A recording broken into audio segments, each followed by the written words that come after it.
அஸ்ஸலாமு அலைக்கும் வரஹ்மத்துல்லாஹி பரக்காத்துக்கு. இன்னைக்கு தேங்காய் சோறு, கோழி கறி குழம்பு அதை செய்வோம். அதையும் பாருங்க. ஒன்று முக்காக்குள்ள வெங்காயம் வெட்டியிருக்கு, பெரிய வெங்காயம், சின்ன வெங்காயம் 300 வெங்காயம். இது எல்லாம் இந்த சோறுக்கும் இந்த கறிக்கு எல்லாம் போட்டு எல்லாம் செய்வேன். காலையில் இந்த செவலை கோழி எங்கன்னு காணும். அது எங்கிட்டு போய் முட்டையிட ஆரம்பிச்சிருச்சு. அதுக்கு அடகாக்கணும், குஞ்சு பொரிக்கணும்னு ஆசை இந்த கோழிக்கு.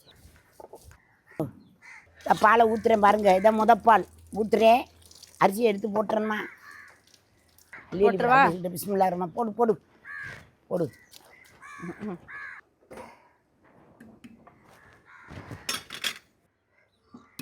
தற்சமயத்துக்கு நம்ம சொந்த பந்தங்களுக்கு கொடுக்குறோம். நிறைய எல்லாம் கொடுத்து நல்ல இதுக்கு வந்தால் நம்ம எல்லாருக்கும் நல்ல விதமாக செய்வோம். ஏழை பாலையை எல்லாருக்குமே செய்யணுங்கிற எண்ணம் ரொம்ப அதிகமான ஒரு இதில் இருக்குது. இறைவன் அதை எனக்கு தரணும்.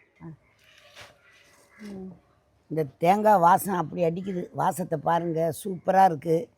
ஆனால் இப்படித்தான் நல்லா இருக்குன்னு சொல்லுவீங்க அப்படிங்கிறது மாதிரி சொல்லியிருக்காங்க. நல்லா இருக்கிறதுக்கு தானே நம்ம இவ்வளவு கஷ்டப்பட்டு செய்கிறோம். ருசியாக சாப்பிடணும்னு தான் செய்கிறோம். ஆனால் இது தேங்காய் சோறு நல்லா அப்படி செஞ்சு பாருங்கள், ரொம்ப நல்லா இருக்கும். வெறுஞ்சோறாவே பிள்ளைங்க தின்றுவாங்க, சாப்பிட்ருவாங்க. குழந்தையெல்லாம் உரைக்காது கொள்ளாது.